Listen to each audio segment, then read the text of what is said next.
Wolfgang Amadeus Mozart, an astrological portrait by Ciro Discepolo. Bernhard Baumgartner, composer and concert artist who for almost 40 years directed the Mozarteum in Salzburg, the Institute for Mozart Research and Study, is also the author of a profound critical biography published in Italy by Einaudi, which offers us a fairly exhaustive cross-section of the character, life, and the works and end of this musical genius, whose greatness the world recognized only after his death. Not all aspects of his brief existence have been or can be solarized, so much so that recently there is still discussion about whether his skull, preserved in the Salzburg Museum, is or is not original and actually belonged to the great Austrian composer and musician. See, for example, the article that appeared in one of the Friday issues of La Repubblica in April 1989. And it is precisely Bernhard Baumgartner who defines his musical genius as comparable, homologous, to that of a Leonardo or a Goethe in other fields, as if to say one of the highest peaks that humanity has been able to express in 2,000 years of post-Christian history. And you don't have to be a musical expert to grasp the substance of this fact. If even the layman, like the writer, feels very strong emotions listening to his music and reading his story, that in some parts has the flavor of legend. He was an Aquarius, very strongly Aquarius, given the dominant Uranus, which in short dotted the symbolic universe of this star discovered at the time of the French Revolution, whose bicentenary is being celebrated this year. In astrology, in fact, we associate Uranus with revolutions of all kinds, and we combine it with radical and sudden changes, with diversity in all aspects and in every primary or secondary manifestation of a life. Uranus is also transgression, strangeness, being outside the rules. And in these terms, basically, we could describe the life of our man who, born in Salzburg on January 27th, 1756 at 8 p.m., was an Aquarius with Virgo ascendant, with a stellium in the 5th house, and with Uranus dominant because it was the lord of the solar and angular sign in the birth chart. Amadeus, as the beautiful television drama about his life also showed us, was very Aquarius, and this explains, at least in part, why he was not understood by his contemporaries, and only several years after his death did his compatriots and all of Europe mourn him as one of the greatest musical geniuses of all time. Aquarius, as we know, has an innate passion for music that represents one of the distinctive traits of the sign, to the point that when we find strong values of this 12th zodiac sign in the horoscope of children, we advise parents without hesitation to direct the child towards the study of music, thus grasping a very useful information that is given to us by the birth chart, and that can constitute the basis for the birth of a child prodigy. What is in fact a child prodigy if not a teenager who has started from a very young age to practice an activity for which he was cut out since birth? The extra diopter that astrology gives us allows us to recognize the stigmata of a vocation from birth. And this today means that we can advise parents on how to direct their children towards the best and not in relation to the failed aspirations of the father or mother.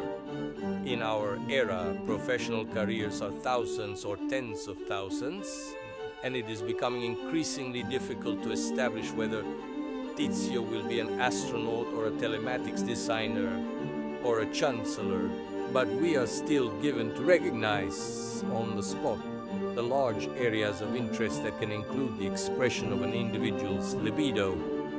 The great themes still remain music, sport, scientific exploration, artistic activity, etc.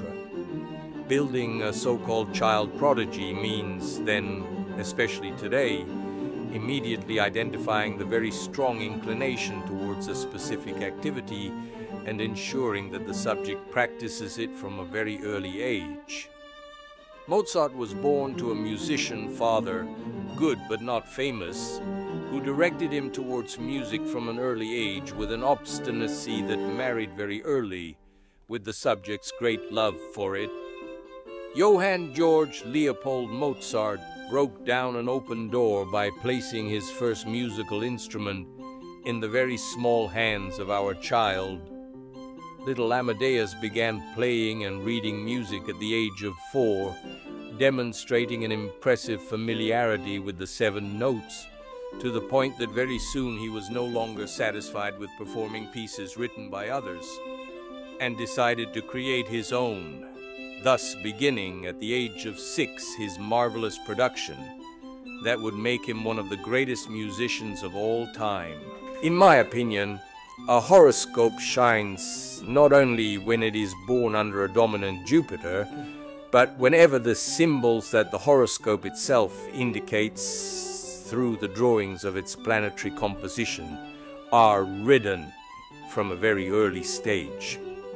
Let's focus on some points, namely the stellium in the 5th house, the very strong Aquarius values, and the dominant Uranus. The 5th house is that area of the sky where the sun transits every day, on average between 8 and 22. In this interval of time, usually indeed for millennia, and almost everywhere, man has had fun. Even today, when electromagnetic waves have revolutionized our lives and make us see live the night moon landing of the American astronauts or the football match in Korea to follow in Italy, let's put it at dawn, this address remains as a broad maxim. I repeat, the temporal classifications that have been valid and homologous for millennia in many civilizations, and especially in ours, tell us that men have almost always dedicated the hours of the day between 8 and 10 in the evening to leisure and entertainment or love.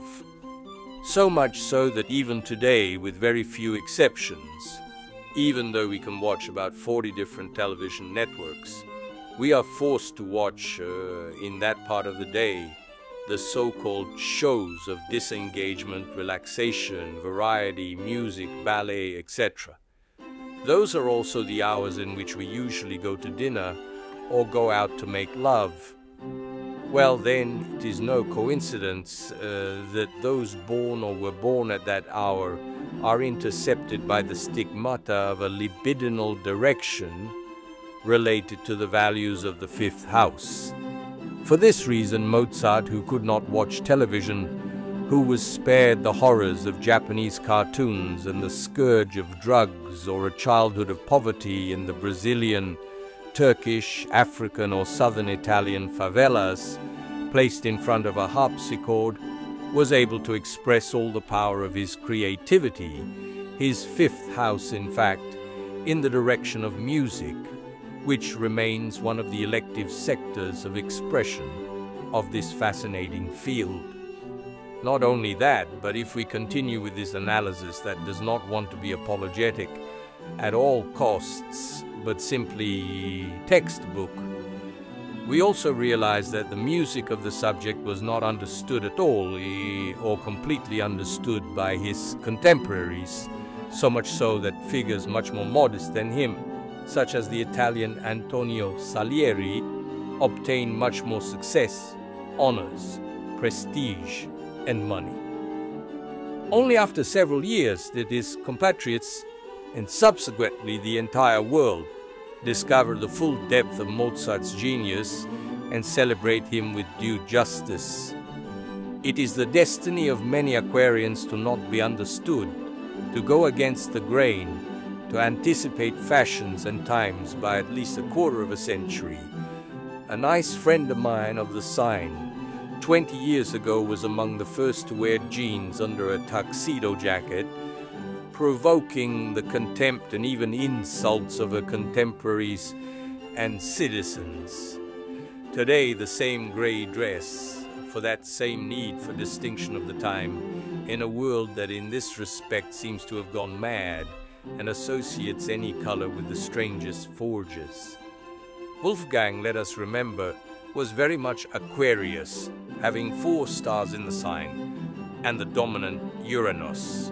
Therefore, for him, the Aquarius-Shinx 5th house combination meant an extraordinary musical creativity, but not only that.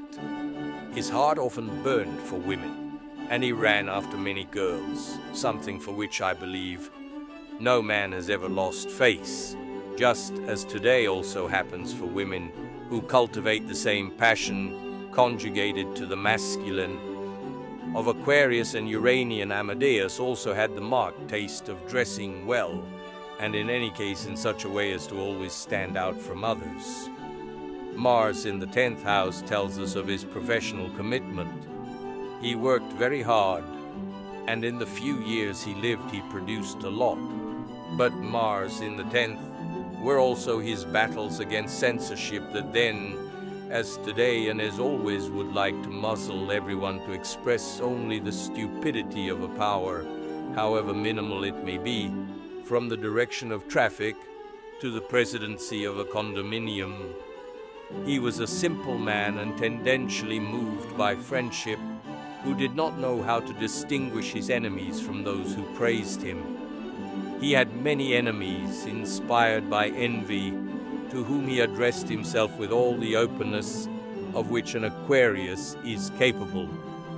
The Italian maestro Salieri was perpetually hostile to him, and some biographers even hypothesize that he poisoned him, determining his premature death on 5 or 6 December 1791. Even today, in this regard, great doctors are interviewed on the probable causes of his disappearance, and the opinions in this regard are far from unanimous.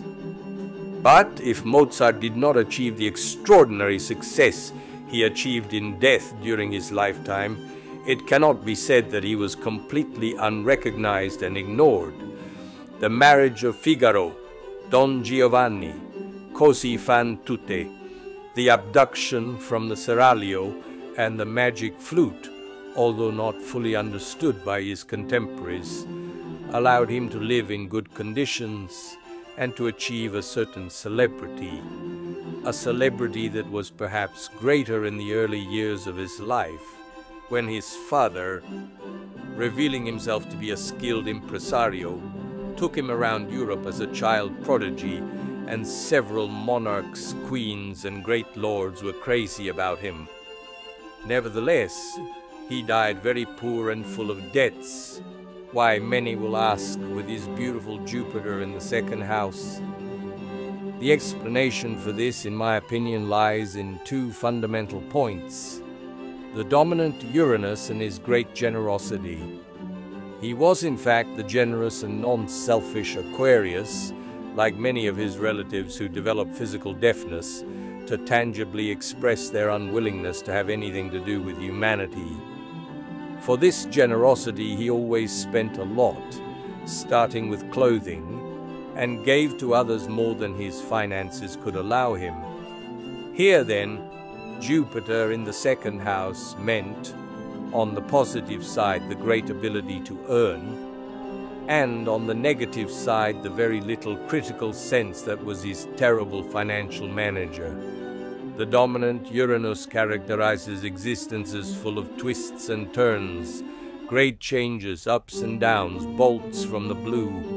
It is a dominant that can illustrate the destiny of men capable of great deeds and of entering history, but also of ending badly and early, just as happened to this musical genius who inspired and continues to inspire great musicians. I do not understand music, and I am not even a fan of it, but when I listen to his Symphony No. 40, I feel better. Ciro Discepolo, Naples, May 13th, 1989.